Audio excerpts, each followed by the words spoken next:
ആശ്വാസം നേടാം. ഹൃത്തിനുള്ളിൽ ജീവൻ നൽകും വചനം, തിരുവചനം. പിതാവിൻ്റെയും പുത്രൻ്റെയും പരിശുദ്ധാത്മാവിൻ്റെയും നാമത്തിൽ ആമേൻ. കർത്താവെ, ഈ വചന സമയത്തിലേക്ക് അങ്ങയുടെ കൃപയും സൗഖ്യവും ഒഴുക്കണമേ. അങ്ങയുടെ വചനം കൊണ്ട് ഞങ്ങളെയും ഞങ്ങളുടെ ഭവനത്തെയും സഭയെയും ലോകം മുഴുവനെയും അവിടുന്ന് നവീകരിക്കണമേ. അങ്ങയുടെ വചനത്തിൻ്റെ ശക്തിയാൽ ലോകം മുഴുവനും നവീകരിക്കപ്പെടുവാൻ അവിടുന്ന് ഇടവരുത്തണമേ. ആമേൻ. നമുക്കിന്ന് ധ്യാന വിഷയമാക്കുന്ന വചനഭാഗം വിശുദ്ധ പൗലോസ് ലീഗ കൊറിന്തോസാർക്ക് എഴുതിയ രണ്ടാമത്തെ ലേഖനം 2-ാം അധ്യായം 15-ാമത് വചനമാണ്. എന്തുകൊണ്ടെന്നാൽ രക്ഷിക്കപ്പെടുന്നവരുടെ ഇടയിലും ശിക്ഷിക്കപ്പെടുന്നവരുടെ ഇടയിലും ഞങ്ങൾ ദൈവത്തിന് ക്രിസ്തുവിൻ്റെ പരിമളമാണ്. രക്ഷിക്കപ്പെട്ടവരുടെ ഇടയിലും ശിക്ഷിക്കപ്പെട്ടവരുടെ ഇടയിലും ഞങ്ങൾ ദൈവത്തിന് ക്രിസ്തുവിൻ്റെ പരിമളമാണ്. ക്രിസ്തുവിൻ്റെ പരിമളമാകുവാൻ അവിടുന്ന് നമ്മളെ നിയോഗിച്ചിരിക്കുകയാണ്. ക്രിസ്തുവിൻ്റെ സാന്നിധ്യത്തിൻ്റെ സുഗന്ധം, സാന്നിധ്യത്തിനുണ്ട് ഒരു സുഗന്ധം. സുഗന്ധം ഇഷ്ടമില്ലാത്ത ആരുമില്ല ഈ ഭൂമിയിൽ. കൊച്ചു കുഞ്ഞുങ്ങൾ മുതൽ മുതിർന്നവർക്കാണെങ്കിലും സുഗന്ധം നമുക്കത് അതിനൊരു വേലിക്കെട്ട് തീർക്കാൻ പറ്റിയല്ല. അത് ഓപ്പൺ ചെയ്ത് കഴിഞ്ഞാൽ അതിൻ്റെ സുഗന്ധം എല്ലായിടത്തേക്കും എത്തുകയായി. ആ സുഗന്ധം നമ്മൾ ഉൾക്കൊള്ളുകയും ചെയ്യും, സ്വീകരിക്കുകയും ചെയ്യും. ആ സുഗന്ധം തരുന്ന ഒരു സന്തോഷമുണ്ട്, നമ്മളതിൽ പങ്കുചേരുകയും ചെയ്യും. ക്രിസ്തുവിൻ്റെ സാന്നിധ്യത്തിൻ്റെ സുഗന്ധമാണ് ഇവിടെ വചനം പറയുകയാണ്. അത് രക്ഷിക്കപ്പെടുന്നവരുടെ ഇടയിലാണെങ്കിലും ശിക്ഷിക്കപ്പെടുന്നവരുടെ ഇടയിലാണെങ്കിലും ഞങ്ങൾ ദൈവത്തിൽ ക്രിസ്തുവിൻ്റെ പരിമളമാണ്. ക്രിസ്തുവിൻ്റെ പരിമളമാകുവാൻ, ക്രിസ്തു സാന്നിധ്യത്തിൻ്റെ പരിമളമാകുവാൻ ആയിരിക്കുക അല്ലെങ്കിൽ ഭാഗ്യം ലഭിക്കുക എന്ന് പറയുന്നത് വലിയൊരു കാര്യമാണ്. പിതാവായ ദൈവത്തിൻ്റെ പരിമളമായിരുന്നു ക്രിസ്തു. പിതാവായ ദൈവത്തിൻ്റെ സുഗന്ധമായിരുന്നു ക്രിസ്തു. എങ്ങനെയാണ് അവൻ സുഗന്ധമായി തീർന്നത് എന്ന് ചോദിച്ചാൽ, ആ വലിയ പീഡാസഹനം, പിതാവായ ദൈവം ആഗ്രഹിച്ച വഴികളിലൂടെ എല്ലാം പരാതിയില്ലാതെ കടന്നുപോയ പുത്രൻ തമ്പുരാൻ, ആ കടന്നുപോയ സഹനത്തിൻ്റെ വേദികളെല്ലാം പരിമളമായിരുന്നു. പീഡാസഹനം, കുരിശുമരണം, അതുമതെ, പീഡാസഹനവും കുരിശുമരണവും ഉത്ഥാനവും വഴി പിതാവിൻ്റെ പരിമളമായി തീരുകയായിരുന്നു ക്രിസ്തു ചെയ്തത്. അങ്ങനെ ആ ഒരു പരിമളത്തിലൂടെ ലോകം മുഴുവനെയും ക്രിസ്തു വീണ്ടെടുക്കുകയാണ് ചെയ്തത്. ക്രിസ്തുവിൻ്റെ ഈ പാത പിന്തുടർന്ന്, ഈ പീഡാസഹനം, കുരിശുമരണം അല്ലെങ്കിൽ വേദന ഏറ്റെടുക്കാനുള്ള ആ ശക്തി, ആ പാത പിന്തുടർന്ന് ക്രിസ്തുവിൻ്റെ പരിമളമായി തീർന്ന അനേകരുണ്ട് നമ്മുടെ ചുറ്റുവട്ടത്തിലും. നമുക്ക് കാണാനായിട്ട് സാധിക്കും. അപ്പസ്തോലന്മാർ ക്രിസ്തുവിൻ്റെ പരിമളമായി തീർന്നവരാണ്. ക്രിസ്തുവിൻ്റെ കാലം കഴിഞ്ഞ് ഈ ലോകം മുഴുവനിലേക്കും വചനത്തിൻ്റെ സാക്ഷികളായി എത്തിയത് അപ്പസ്തോലന്മാരാണ്. വലിയ പീഡനങ്ങൾ, കൊടിയ വിപത്തുകൾ, അതെല്ലാം അവർക്ക് തരണം ചെയ്യേണ്ടതായിട്ട് വന്നു. പക്ഷെ അവിടെ എല്ലാം അവർ ക്രിസ്തുവിൻ്റെ പരിമളങ്ങളായിരുന്നു. എല്ലാ സ്ഥലങ്ങളിലും ക്രിസ്തുവിനെ അവർ വാരി വിതറി, വചനം വാരി വിതറി. ക്രിസ്തുവിൻ്റെ സുഗന്ധം ലക്ഷക്കണക്കിന് ആൾക്കാർ ഏറ്റുവാങ്ങി. അവരങ്ങനെ സുഗന്ധം അനുഭവിച്ചവർ, ക്രിസ്തു സ്നേഹം അനുഭവിച്ചവരെല്ലാം മാനസാന്തര അനുഭവത്തിലേക്ക് കടന്നു വന്നു. അപ്പസ്തോലന്മാരിലൂടെ ഈ സുഗന്ധാഭിഷേകം, പിന്നെ പ്രവാചകന്മാരിലൂടെ ഈ സുഗന്ധത്തിൻ്റെ, യേശു ക്രിസ്തുവാകുന്ന സുഗന്ധത്തിൻ്റെ അഭിഷേകം, രക്തസാക്ഷികൾ, എന്തുമാത്രം രക്തസാക്ഷികളാണ് പരിശുദ്ധ കത്തോലിക്ക സഭയ്ക്കുള്ളത്. ഈ ക്രിസ്തുവിൻ്റെ ഈ പാത പിന്തുടർന്ന് രക്തസാക്ഷികളായി തീർന്നവരാണ് അവരെല്ലാവരും. ക്രിസ്തുവിൻ്റെ പാത പിന്തുടർന്ന് ഈ ഒരു അഭിഷേകത്തിലേക്ക് കടന്നു വന്നു. നമ്മൾ ക്രിസ്തുവിൻ്റെ പരിമളമായി തീരുക എന്ന് വെച്ചാൽ ഇതേ പാതയിലൂടെയുള്ള ഒരു നിരന്തരമായ സഞ്ചാരത്തിലൂടെയാണ് നമ്മളും ക്രിസ്തുവിൻ്റെ പരിമളങ്ങളായി തീരുന്നത്. ഈ ഒരു കാലയളവിൽ നമ്മുടെയൊക്കെ കണ്ണുകൾ കൊണ്ട് നമ്മൾ കണ്ട ഒരു ജീവിക്കുന്ന വിശുദ്ധയാണ് മദർ തെരേസ. മദർ തെരേസ എങ്ങനെയാണ് പരിമളം പരത്തിയത്? ക്രിസ്തുവുമായിട്ടുള്ള അഭേദ്യമായ സ്നേഹം, ക്രിസ്തുവുമായിട്ടുള്ള ആ വലിയ അടുപ്പം, ക്രിസ്തുവിനോടുള്ള വലിയ വിശ്വാസം രോഗി ശുശ്രൂഷയിലൂടെ അവൾ പരിമളമായി തീരുകയാണ് ചെയ്തത്. മദർ തെരേസയെ അറിയാൻ മേലാത്ത ആരെങ്കിലും ഉണ്ടോ? ഈ ലോകം മുഴുവനുള്ള മുഴുവൻ മനുഷ്യർക്കും അറിയാം മദർ തെരേസ. അവൾ അതുപോലെ സുഗന്ധമായി മാറി, യേശുക്രിസ്തുവിൻ്റെ സുഗന്ധമായി അവൾ മാറി രോഗി ശുശ്രൂഷയിലൂടെ. കർത്താവിൻ്റെ ശുശ്രൂഷകൾ വ്യാപൃതരായിരിക്കുന്ന ആരെങ്കിലുമൊക്കെ ഇപ്പോൾ ഈ വചനം കേട്ടുകൊണ്ടിരിക്കുവാണെങ്കിൽ നിങ്ങളൊക്കെ, ഞാനും നിങ്ങളുമൊക്കെ ക്രിസ്തുവിൻ്റെ സുഗന്ധം ഈ ലോകത്തിന് കൊടുക്കുന്നവരാണ് എന്നുള്ളതിൽ സംശയമില്ല. അതിനുവേണ്ടി പ്രത്യേകമായിട്ടുള്ള വിളി ലഭിച്ചവരാണ് എന്നുള്ളതിൽ യാതൊരു സംശയമില്ല. ക്രിസ്തുവിൻ്റെ ആ സാന്നിധ്യം, ക്രിസ്തുവിൻ്റെ സ്നേഹത്തിൻ്റെ സാന്നിധ്യം എല്ലാ മേഖലകളിലും എത്തിക്കുക, എല്ലാ മേഖലകളിലും എല്ലാ മനുഷ്യരിലും എത്തിക്കുക. ക്രിസ്തുവിൻ്റെ സാന്നിധ്യത്തിൻ്റെ സുഗന്ധം, ക്രിസ്തുവിനെക്കുറിച്ചുള്ള ഈ സ്നേഹം, ക്രിസ്തുവിനോടുള്ള ഈ ആത്മാർത്ഥത, ക്രിസ്തുവുമായിട്ടുള്ള നമ്മുടെ വ്യക്തിപരമായിട്ടുള്ള അടുപ്പം, ഇതെല്ലാമാണ് ക്രിസ്തുവിൻ്റെ പരിമളം നമ്മളിലൂടെ മറ്റുള്ളവരിലേക്ക് എത്തിക്കുക. ഞാൻ ഓർക്കുകയാണ് 1996 എനിക്കൊരു ക്രിസ്മസ് കാർഡ് വന്നു. ആ ക്രിസ്മസ് കാർഡ് എനിക്കിന്നും അറിഞ്ഞുകൂടാ ആരാണ് എനിക്ക് ആ ക്രിസ്മസ് കാർഡ് എഴുതിയതെന്ന്. അതിനകത്ത് ഉണ്ണിമിശിഹായുടെ പിറവിത്തിരുന്നാളിൻ്റെ മംഗളങ്ങൾ ആശംസിച്ചു, പിന്നെ പുതിയ വർഷത്തിലേക്കുള്ള ആശംസകളൊക്കെ നേർന്നു. അവസാനം എഴുതിയേക്കുവാണ്, ആരാന്ന് എഴുതിയേക്കുവാണ്, എന്ന് സ്നേഹപൂർവ്വം സ്വന്തം ഈശോ ഒപ്പ്. എനിക്കറിഞ്ഞുകൂടാ അത് ആരാ ഇന്നും ആ കാർഡ് എനിക്ക് വിട്ടതെന്ന്. കുറേ കാലം ഞാനത് കൊണ്ടു നടന്നു, അറിയത്തില്ല ആരാണത് വിട്ടത്. എന്ന് സ്വന്തം ഈശോ എന്ന് എഴുതി അതിൽ ഒപ്പിട്ട് വെച്ചേക്കുക. ഇന്ന് ഞാൻ പുറകോട്ട് തിരിഞ്ഞു നോക്കുമ്പോൾ എനിക്ക് എൻ്റെ മനസ്സിൽ കിടക്കുന്ന ഒറ്റ കാര്യമേ ഉള്ളൂ, അത് ആ എഴുതിയ കാർഡ് അയച്ച ആൾ ആരാണെങ്കിലും ശരി, ക്രിസ്തുവിനെ ഒരുപാട് സ്നേഹിക്കുന്ന ഒരാളാണ്, ക്രിസ്തുവിൻ്റെ സുഗന്ധം ഈ ലോകത്തിന് വേണ്ടി കൊടുക്കുന്ന ഒരാളാണ്. എത്ര ബഹുമാനത്തോടെ, എത്ര സ്നേഹത്തോടെ, എത്ര ആദരവോടുകൂടിയാണ് ആ നാമം ഉച്ചരിച്ചേക്കുന്നത്, എത്ര വിശ്വാസത്തോടു കൂടിയാണ്. എന്ന് സ്വന്തം ഈശോ എന്നാണ് എഴുതിയേക്കുക. ഏതൊരു മനുഷ്യൻ എഴുതിയതാണ്, ആരെങ്കിലും ആയിക്കൊള്ളട്ടെ, എങ്ങനെയും ആയിക്കൊള്ളട്ടെ. ആ യേശു നാമത്തിന് വേണ്ടി അല്ലെങ്കിൽ യേശുവിൻ്റെ ആ സുഗന്ധം കൊടുക്കാൻ വേണ്ടിയിട്ടുള്ള പരിശ്രമത്തിനിടയിൽ ഒരുപക്ഷെ കുറേ പേർക്കൊക്കെ കാർഡ് അങ്ങനെ അയച്ചു പോയിട്ടുണ്ടാവും, നമുക്കറിഞ്ഞുകൂടാതെ എങ്ങനെയാണെന്നുള്ള കാര്യം. അത്രയും ഒരു ആദരവ്, ഞാൻ യേശുവിൻ്റെ ആളാണെന്ന് പറയാനുള്ള അഭിമാനം, ഞാൻ യേശുവിൻ്റെ ശുശ്രൂഷ ചെയ്യുന്ന ആളാണെന്ന് പറയാനായിട്ടുള്ള ഒരു ആത്മസന്തോഷം, ആ ഒരു ചാരിതാർത്ഥ്യം എത്രയെ കണ്ട് ആ ഒരു ആദരവും സ്നേഹവും സാന്നിധ്യവും ഒക്കെ പ്രകടിപ്പിക്കുന്നു. ഈ കഴിഞ്ഞ ദിവസം അവിടെ ഒരു അക്രൈസ്തവ കുടുംബം കടന്നു വന്നു. അവർ എല്ലാവരും ഈശോയെ സ്നേഹിക്കുന്ന ഒരു കുടുംബമാണ്. ആ ചേട്ടൻ, അവർ ക്രിസ്ത്യാനികളായിട്ടൊന്നുമില്ല, അവരായിരിക്കുന്ന മതം അങ്ങനെ തന്നെ ഉണ്ട്. പക്ഷേ യേശു എന്നുള്ള ആ നാമത്തോടുള്ള അവരുടെ സ്നേഹം, ആദരവ്, എത്ര വിശ്വാസത്തോടെ യേശുവിനെക്കുറിച്ച് പറയുന്നത്, എത്ര സ്നേഹത്തോടെ യേശുവിനെക്കുറിച്ച് പറയുന്നത്, എന്തൊരു ബഹുമാനമാണ്. യേശു നാമം എന്തോ ഒരു ആ സാന്നിധ്യം, അത് പറയുമ്പോഴേ എനിക്ക് തോന്നുന്നു ആ കുടുംബം ആ സാന്നിധ്യം അനുഭവിച്ചുകൊണ്ടാണ് പറയുന്നത്. യേശുവിൻ്റെ സാന്നിധ്യം നമുക്കൊക്കെ ഒരു സുഗന്ധാഭിഷേകമാണ്. ആ സാന്നിധ്യം നമ്മളിൽ നിറഞ്ഞു കഴിയുമ്പോൾ നമ്മുടെ പ്രവൃത്തികളെല്ലാം ഈ ഒരു അഭിഷേകത്തിൽ നിറഞ്ഞതായി നമുക്ക് അനുഭവപ്പെടുകയാണ്.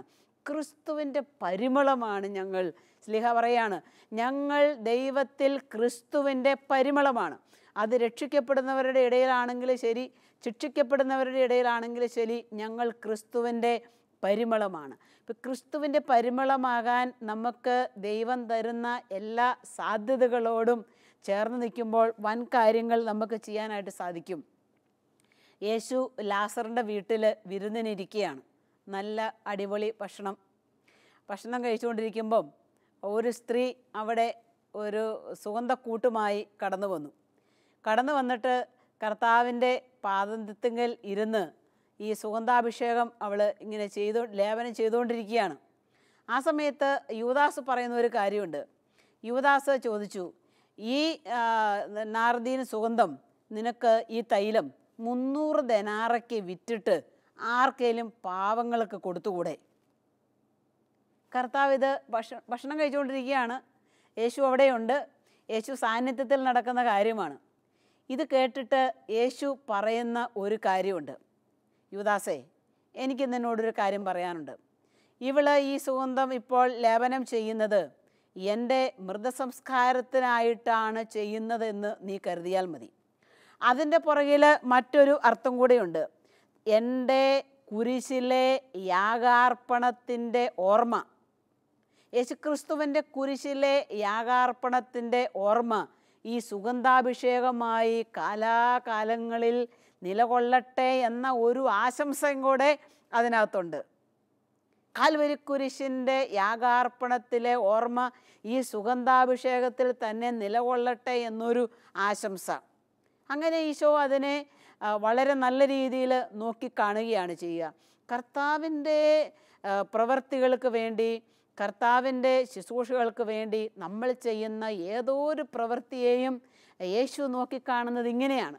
സാന്നിധ്യത്തിൻ്റെ അഭിഷേകമായിട്ട് നോക്കിക്കാണുകയാണ്. സന്തോഷമായിട്ട് കർത്താവ് നോക്കിക്കാണുകയാണ്. ആ ഒരു സുഗന്ധപരമായ ജീവിതം നമ്മളിൽ നിന്ന് പുറത്തേക്ക് വരണമെങ്കിൽ അതനുസരിച്ചുള്ള ഒരു ജീവിതം നമ്മളിൽ നിന്നും യേശുക്രിസ്തു ആശിക്കുന്നുമുണ്ട്, നമ്മളിൽ നിന്ന് യേശുക്രിസ്തു ആഗ്രഹിക്കുന്നുമുണ്ട്. പാപങ്ങളെല്ലാം പാപരഹിതമായ ഒരു ജീവിതം നയിച്ചുകൊണ്ട് നമ്മൾ കടന്നു വരുമ്പോൾ ആ സുഗന്ധാഭിഷേകം മറ്റുള്ളവർക്ക് പെട്ടെന്ന് കിട്ടും. ഗീതാഞ്ജലിയിൽ ഒരു കാര്യം വായിച്ചത് ഓർക്കാണ്. രാജാവ് എഴുന്നള്ളത്തിന് പോകുകയാണ്. ഇങ്ങനെ പോണ വഴിക്ക് ഒരു ഭിക്ഷുവിനെ ഈ രാജാവിൻ്റെ കണ്ണിൽ പെടുകയാണ്. അവിടെ രഥം ചെന്ന് നിന്നിട്ട് ഈ ഭിക്ഷുവിനോട് പറഞ്ഞു, നിനക്കെന്തെങ്കിലും എനിക്ക് തരാനായിട്ടുണ്ടോ? ഭിക്ഷു ഓർത്തു, രാജാവ് എൻ്റെ അടുത്ത് ഭിക്ഷ ചോദിക്കുന്നു. ഈ യാചകൻ എന്ത് ചെയ്തു? അദ്ദേഹത്തിൻ്റെ സഞ്ചിയിൽ നിന്ന് ഒരു കൊച്ച് നാണയം എടുത്ത് രാജാവിൻ്റെ കയ്യിലേക്ക് കൊടുത്തു. അത് സ്വീകരിച്ചിട്ട് രാജാവ് യാത്രയായി. വൈകുന്നേരം ഭിക്ഷാടനമൊക്കെ കഴിഞ്ഞ് ഈ യാചകൻ അദ്ദേഹത്തിൻ്റെ ഭവനത്തിൽ ചെന്ന് സഞ്ചി അഴിച്ചു നോക്കിയപ്പോൾ അതിനകത്ത് ഒരു സ്വർണ്ണ ഒരു സാധനം ഇരിക്കുന്നത് പോലെ അദ്ദേഹത്തിൻ്റെ കണ്ണിൽപ്പെട്ടു. ഇദ്ദേഹം അവിടുന്ന് ഒരുപാട് കാര്യങ്ങൾ ചിന്തിച്ചെടുക്കുകയാണ്. സ്വയം ചോദിച്ചു, എന്തുകൊണ്ട് രാജാവ് എൻ്റെ അടുത്ത് വന്ന് എന്നോട് ഭിക്ഷ ചോദിച്ചപ്പോൾ ഞാൻ എന്തുകൊണ്ട് ഈ സഞ്ചി അടക്കം കൊടുത്തില്ല? എന്തുകൊണ്ട് എനിക്ക് ഇതിനകത്തുനിന്ന് കൈ നിറയെ സാധനങ്ങൾ വാരി രാജാവിന് കൊടുക്കാൻ തോന്നിയില്ല? അദ്ദേഹം സ്വയം പറയുകയാണ്, ഞാനിതെല്ലാം കൊടുത്ത് എന്നോട് ചോദിച്ചപ്പോൾ എൻ്റെ രാജാവിൻ്റെ കയ്യിലേക്ക് എനിക്കുള്ളതെല്ലാം കൊടുത്ത് വാസ്തവത്തിൽ ഞാൻ ആകണമായിരുന്നല്ലോ, എനിക്കത് സാധിച്ചില്ലല്ലോ. ഇതിനകത്ത് വലിയൊരു ഗുണപാഠം നമുക്ക് വായിച്ചെടുക്കാനായിട്ടുണ്ട്. യേശു എപ്പോഴും നമ്മളെ കടന്നു പോകുന്ന ഒരു രാജാവാണ്. യേശുവിൻ്റെ സാന്നിധ്യം 24 മണിക്കൂറും എനിക്കുണ്ട്, നിങ്ങൾക്കുണ്ട്, നമ്മുടെ കൺമുൻപിലുണ്ട് യേശു സാന്നിധ്യം. ഈ യേശു സാന്നിധ്യത്തിലേക്ക് നമ്മുടെ ജീവിതങ്ങൾ മുഴുവനും വിട്ടുകൊടുക്കാമായിരുന്നിട്ട് എന്തുകൊണ്ട് നമുക്ക് സാധിക്കുന്നില്ല? ഈ സാന്നിധ്യത്തിലേക്ക് നമ്മുടെ ജീവിതങ്ങളെ ആയിരിക്കുന്ന അവസ്ഥയിൽ എന്ന് വെച്ചാൽ യാതൊരുവിധ മറിമായങ്ങളും ഇല്ലാതെ യാഥാർത്ഥ്യങ്ങളോട് കൂടെ കർത്താവിൻ്റെ കരങ്ങൾ കൊടുത്ത് എനിക്ക് സ്വതന്ത്രമാകാമായിരുന്നു. അങ്ങനെയായിരുന്നെങ്കിൽ ഞാൻ അവിടെ ക്രിസ്തുവിൻ്റെ പരിമളമാകുമായിരുന്നില്ലേ? ക്രിസ്തുവിൻ്റെ പരിമളമായിട്ട് എനിക്ക് തീരാമായിരുന്നല്ലോ. കർത്താവിൻ്റെ ശുശ്രൂഷാ വേദികളിൽ കർത്താവ് നമുക്ക് വേണ്ടി ഒരുക്കുന്ന നമ്മുടെ ജീവിതത്തിൻ്റെ മണ്ഡലങ്ങളിൽ കർത്താവിൻ്റെ സുഗന്ധമായിരിക്കുക എന്ന് പറയുന്നത് നിസ്സാരമായ കാര്യമല്ല. 9 വർഷക്കാലം തളർന്ന് കട്ടിലേൽ കിടന്ന ഒരു സഹോദരനെ എനിക്കറിയാം. അദ്ദേഹം മരിച്ചുപോയി. 9 വർഷക്കാലം തളർന്ന് ഞരമ്പ് പൊട്ടി കിടന്ന കിടപ്പ് 9 വർഷക്കാലം കിടന്നു. പക്ഷേ ഇദ്ദേഹം ആ വീട്ടിനൊരു അനുഗ്രഹമായിരുന്നു. 4 കൊച്ചുമക്കളും ഭാര്യയും. പിന്നെ ഭാര്യ അധ്വാനിച്ച് കഷ്ടപ്പെട്ടാണ് കുടുംബം പോറ്റി ഇദ്ദേഹത്തെ നോക്കി, കുഞ്ഞുങ്ങളെ നോക്കി. കുറച്ചൊക്കെ ഇടവക്കാരൊക്കെ അവിടുന്ന് ഇവിടുന്നൊക്കെ സംഭാവനകൾ കൊടുത്തു. ആദ്യ കാലഘട്ടങ്ങളൊക്കെ ട്രീറ്റ്മെൻറ്റിന് വേണ്ട പൈസയൊക്കെ കുറേയൊക്കെ ചിലവഴിച്ചു. പക്ഷേ വൈദ്യശാസ്ത്രത്തിന് അദ്ദേഹത്തെ സുഖപ്പെടുത്താനായിട്ട് സാധിച്ചില്ല. അങ്ങനെ കിടന്ന് സഹിച്ച് ആ സഹനം സന്തോഷമാക്കി തീർത്ത് ആ ജീവിതം ദൈവതർക്കരങ്ങളിലേക്ക് എത്തി നിൽക്കുകയാണ് ചെയ്തത്. ആ സഹോദരിയെ എനിക്കിന്നും അറിയാം, വല്ലപ്പോഴൊക്കെ വിളിക്കാറുണ്ട്. ആ സഹോദരി പറയുന്ന ഒരു കാര്യം ഇതാണ്: സിസ്റ്ററെ, എൻ്റെ ഭർത്താവിൻ്റെ ജീവിതം 8 വർഷക്കാലം ഒരു സുഗന്ധമായിരുന്നു, എൻ്റെ വീട്ടിലൊരു അനുഗ്രഹമായിരുന്നു. എൻ്റെ ഭർത്താവിൻ്റെ ജീവിതത്തിൻ്റെ സഹനം മുഴുവനും എനിക്കിന്ന് ധൈര്യമായിട്ട് കിട്ടിയിരിക്കുക. എനിക്ക് അധ്വാനിക്കാൻ കർത്താവ് നല്ല ആരോഗ്യം തന്നു, മക്കളെ പഠിപ്പിച്ചു, അത്യാവശ്യം അവരൊക്കെ വേണ്ടുന്ന ഓരോ കുഞ്ഞു കുഞ്ഞു കാര്യങ്ങളിൽ ഏർപ്പെടുത്താൻ സാധിച്ചു, ഒരു മോളെ കെട്ടിച്ചയക്കാൻ സാധിച്ചു. കിട്ടിയ അനുഗ്രഹങ്ങളെല്ലാം ഏറ്റുപറയുകയാണ്. എന്തിനാണ്? തൻ്റെ ജീവിത പങ്കാളിയുടെ ആ സഹനം പരിമളമായിരുന്നുവെന്ന് സാക്ഷ്യപ്പെടുത്താൻ വേണ്ടിയിട്ട്. നമ്മുടെ ഈ കാലഘട്ടത്തിൽ നമ്മുടെ കേരളത്തിൻ്റെ വിശുദ്ധയെന്ന് നമ്മൾ അഭിമാനിക്കുന്നുണ്ടല്ലോ അൽഫോൻസാമയെ നോക്കിക്കൊണ്ട്. അൽഫോൻസാമ അവളുടെ ജീവിതത്തെ ഒരു സുഗന്ധമാക്കി മാറ്റുകയാണ് ചെയ്തത്. അവളുടെ അടുത്ത് ചെല്ലുന്ന ഏതൊരു സിസ്റ്ററിനും അല്ലെങ്കിൽ വീട്ടുകാരോ നാട്ടുകാരോ ആരൊക്കെ ചെന്നിരുന്നോ അവർക്കൊക്കെ അവളൊരു സുഗന്ധത്തിൻ്റെ അഭിഷേകമായിരുന്നു. ക്രിസ്തുവിൻ്റെ സ്നേഹത്തിൻ്റെ അഭിഷേകമായിരുന്നു, സഹനത്തിൻ്റെ അഭിഷേകമായിരുന്നു അവളുടെ ജീവിതം. ഈ പരിമളം ഒരാൾക്ക് ക്രിസ്തുവിനെക്കുറിച്ച് മറ്റുള്ള ഹൃദയത്തിലേക്ക് ഇട്ടുകൊടുക്കുവാൻ ക്രിസ്തുനാഥൻ അനുവദിക്കുന്ന എല്ലാ മേഖലകളെയും നമ്മൾ ഏറ്റെടുക്കുമ്പോഴാണ് അത് സ്വീകരിക്കാനായിട്ട് സാധിക്കുക.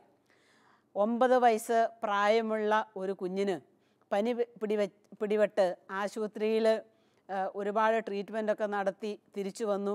വീണ്ടും അതിന് പനിയായി. അങ്ങനെ ഒരു 6 മാസക്കാലം ആ കുഞ്ഞിനെ കൊണ്ട് അങ്ങോട്ടും ഇങ്ങോട്ടും നടന്ന് അവർക്ക് ഒത്തിരി സാധുക്കളാണ്, ഒത്തിരിയേറെ ബാധ്യതകളൊക്കെ ആയി. പക്ഷേ കുഞ്ഞിന്ന് രക്ഷപ്പെട്ടിട്ടുണ്ട്. അവിടെയൊക്കെ ഈ കുഞ്ഞിൻ്റെ മാതാപിതാക്കൾ പറയുന്ന ഒരു കാര്യം, സിസ്റ്ററെ, ആ കാലയളവിലെല്ലാം ഞങ്ങളുടെ കൂടെ കർത്താവ് ഉള്ള ഒരു അനുഭവമായിരുന്നു. കർത്താവിൻ്റെ സാന്നിധ്യം ഞങ്ങളുടെ കൂടെ ഉള്ള ഒരു അനുഭവമായിരുന്നു. ക്രിസ്തു കൂടെയുള്ളവന് മാത്രമേ ക്രിസ്തുവിൻ്റെ പരിമളമാകാനായിട്ട് സാധിക്കുകയുള്ളൂ. ഹോസിയയുടെ പ്രവചന ഗ്രന്ഥം 14-ാം അധ്യായം 5 മുതലുള്ള തിരുവചനങ്ങളിലേക്ക് നമ്മൾ കണ്ണോടിക്കുമ്പോൾ അവിടെ ഒരു വചനം നമുക്ക് കാണാം. അത് വളരെ ശ്രദ്ധേയമാണ്. വചനം ഇപ്രകാരമാണ്: പൂന്തോട്ടം പോലെ അവൻ പുഷ്പിക്കും, ലെബനോനിലെ വീഞ്ഞുപോലെ അവൻ സൗരഭ്യം പരത്തും. ആരാണവൻ? കർത്താവിനെ സ്നേഹിച്ച് പാപകരമായ ജീവിതങ്ങൾ ഉപേക്ഷിച്ച് ക്രിസ്തുവിൻ്റെ സ്വന്തമായി തീർന്നവനെക്കുറിച്ച് പറയുന്ന വചനഭാഗമാണ്. പൂന്തോട്ടം പോലെ അവൻ പുഷ്പിക്കും. പല കളറിലുള്ള പുഷ്പങ്ങൾ വിരിഞ്ഞു നിൽക്കുന്ന ഒരു പൂന്തോട്ടത്തിലേക്ക് നോക്കി നിൽക്കാൻ എന്തൊരു മനസുഖമാണ് നമുക്ക്. കണ്ണിനതെന്തോ ഒരു സന്തോഷമാണ്, ആത്മാവിനെന്തൊരു സന്തോഷമാണ്.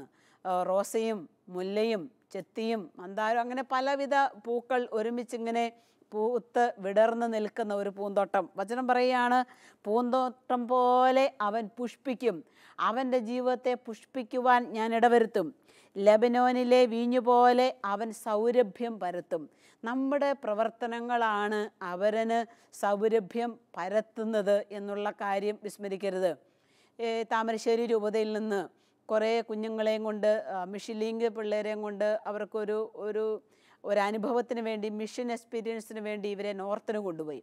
അതിനകത്തൊരു കുഞ്ഞ് പ്രാർത്ഥിക്കാൻ വന്നപ്പോൾ ആ കുട്ടി പറഞ്ഞൊരു കാര്യം ഓർക്കുക, സിസ്റ്ററെ, അവിടെ ചെന്ന് ആ നാട്ടുകാരെയൊക്കെ കണ്ട് അവരുടെ കഷ്ടപ്പാടുകൾ കണ്ട് അവരുടെ ആ പ്രകൃതി, ആ കാലാവസ്ഥകളെല്ലാം കണ്ടു കേട്ട് തിരിച്ചു വന്നപ്പോൾ ഓർത്തുപോയി, ദൈവം എന്തോരം സാധ്യതകളാണ് ഞങ്ങൾക്ക് തന്നിരിക്കുന്നത്, ദൈവം എന്തോരം നല്ല അനുഭവങ്ങളാണ്, അവസരങ്ങളാണ് ഞങ്ങൾക്കായി തന്നിരിക്കുന്നത്. ആ കുട്ടി പറയുകയാണ്, ആ ഒരു യാത്രയിലൂടെ കിട്ടിയ ആ 10-12 ദിവസം കിട്ടിയ അനുഭവത്തോട് പറയുകയാണ്, ഞാൻ ഇനി ക്രിസ്തുവിൻ്റെ പരിമളം ആയിരിക്കുന്ന ഇടത്ത് വിതറിയിട്ടേ ഉള്ളൂ. അതിനൊരു പ്രത്യേക വരപ്രസാദം കർത്താവ് എനിക്ക് തന്നിട്ടുണ്ടെന്നുള്ള കാര്യം ഉറപ്പായി. ഇനി എൻ്റെ ജീവിതം മുഴുവനും അങ്ങനെ തന്നെ ആയിരിക്കും. 15 വയസ്സ് പ്രായമുള്ള ഈ കുട്ടിയുടെ വലിയൊരു സംസാരം. ദൈവം നമുക്ക് ഒരുക്കി തരുന്ന കാര്യങ്ങളെല്ലാം പൂന്തോട്ടം പോലെ പുഷ്പിക്കാൻ, സൗരഭ്യം പരത്തുവാൻ ദൈവം നമ്മളെ അനുഗ്രഹിക്കുകയാണ്. വിശുദ്ധിയുടെ പരിമളം പരത്തുന്ന അനേക വ്യക്തികളെ നമുക്ക് കാണാം. വിശുദ്ധിയുടെ പരിമളം പരത്തുന്നവരുണ്ട്, സ്നേഹത്തിൻ്റെ പരിമളം പരത്തുന്നവരുണ്ട്, കരുണയുടെ പരിമളം പരത്തുന്ന മനുഷ്യരെ നമ്മൾ കണ്ടിട്ടുണ്ട്. ശാന്തിയുടെ സുഗന്ധം കൊടുക്കുന്ന അനേകം മനുഷ്യരെ നമ്മളുടെ ചുറ്റും നമ്മൾ കണ്ടിട്ടുണ്ട്. എൻ്റെ വീടിൻ്റെ അടുത്തായിട്ട് ഒരു സഹോദരി ഏക്കാൻ മേലാതെ കിടക്കുന്നത് പലതവണ ഞാൻ എൻ്റെ ശ്രദ്ധയിൽപ്പെട്ടിട്ടുള്ള ഒരു കാര്യമാണ്. ആ സഹോദരിയെ കുളിപ്പിക്കുന്നത്, ഭക്ഷണം കൊടുക്കുന്നതൊക്കെ അയൽവാസികളാണ്. പക്ഷെ സന്തോഷമുള്ള മുഖഭാവത്തോടുകൂടെ ഏക്കാനൊന്നും മേല, കട്ടിലിൽ ഇങ്ങനെ കിടക്കുകയാണ്. മക്കളില്ല, ഭർത്താവില്ല, അങ്ങനെ ഒരു ഏകയായിട്ട് ജീവിക്കുന്ന ഒരു ജീവിതമായിരുന്നു അത്. പക്ഷേ ഈ ഏകയായിട്ട് കിടക്കുന്ന ഈ ജീവിതത്തിന് വേണ്ടി എത്ര ജീവിതങ്ങൾ സഹായഹസ്തവുമായിട്ട് എത്തി.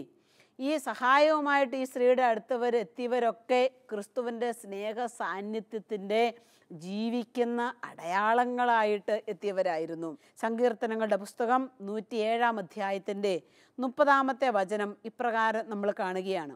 അവിടുന്ന് ആഗ്രഹിച്ച തുറമുഖത്ത് അവിടുന്ന് അവരെ എത്തിച്ചു. അവിടുന്ന് ആഗ്രഹിച്ച തുറമുഖത്ത് അവിടുന്ന് അവരെ എത്തിച്ചു. ഓരോരുത്തരെയും രൂപപ്പെടുത്തുന്ന കർത്താവ് അവരുടെ പ്രവർത്തനങ്ങളുടെ ആഗ്രഹത്തിനൊത്ത് ജീവിതത്തിൻ്റെ നല്ല തുറമുഖത്തിലേക്ക് കർത്താവ് കൊണ്ടുപോയി എത്തിക്കും. മനുഷ്യരൊക്കെ നമ്മുടെയൊക്കെ അടുത്ത് പ്രാർത്ഥിക്കാനായിട്ടൊക്കെ വരുമ്പം കണ്ണുനീരിൽ കുതിർന്ന അനുഭവങ്ങളുമായി വരുന്ന മനുഷ്യരുണ്ട്. ജീവിതം ഏക്കാൻ മേലാതെ, ഒരു അടി പോലും ഇനി മുന്നോട്ടൊരു പ്രതീക്ഷയോടുകൂടി പോകാൻ മേലാതെ ഈ കഴിഞ്ഞ നാളുകളിൽ ഒരു സഹോദരൻ വന്ന് പ്രാർത്ഥിച്ചത് എൻ്റെ ഓർമ്മയിലുണ്ട്. അദ്ദേഹം ഒരു സാധാരണക്കാരൻ മനുഷ്യനാണ്. പക്ഷെ ഒരു ചെറിയ ബിസിനസ്സിൽ ഏർപ്പെട്ടു. ആ ബിസിനസ് പരാജയപ്പെട്ടു. ഒരുപാട് പേര് കടം മേടിച്ചുകൊണ്ട് പോയി. പിന്നെ ആ പൈസയൊന്നും ഇദ്ദേഹത്തിന് തിരിച്ചു കിട്ടിയിട്ടില്ല. എന്നാൽ വേണ്ടവണ്ണം ഒന്ന് ചോദിച്ച് മേടിക്കാനായിട്ടുള്ള വലിയൊരു കഴിവുള്ള ഒരാളൊന്നുമല്ല. അദ്ദേഹത്തിൻ്റെ ജീവിത പങ്കാളിയും അങ്ങനെ തന്നെ, 2 ചെറിയ പിള്ളേരാണ്. അങ്ങനെ ഈ കട നടത്തി ഒരുപാട് നഷ്ടത്തിലായി.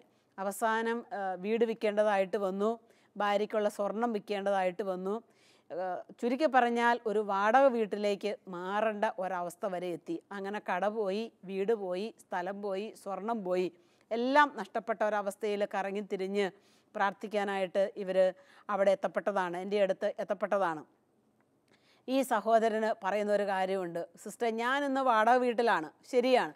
ഇന്ന് ഞാൻ മറ്റ് പല ഭവനങ്ങളിലും അല്ലെങ്കിൽ മറ്റെന്തെങ്കിലുമൊക്കെ പണിയുള്ളിടത്തൊക്കെ പോയി ഞാൻ പണിയുക. ഞാൻ അത്രയും എളിമപ്പെട്ട് പണിക്കിറങ്ങി.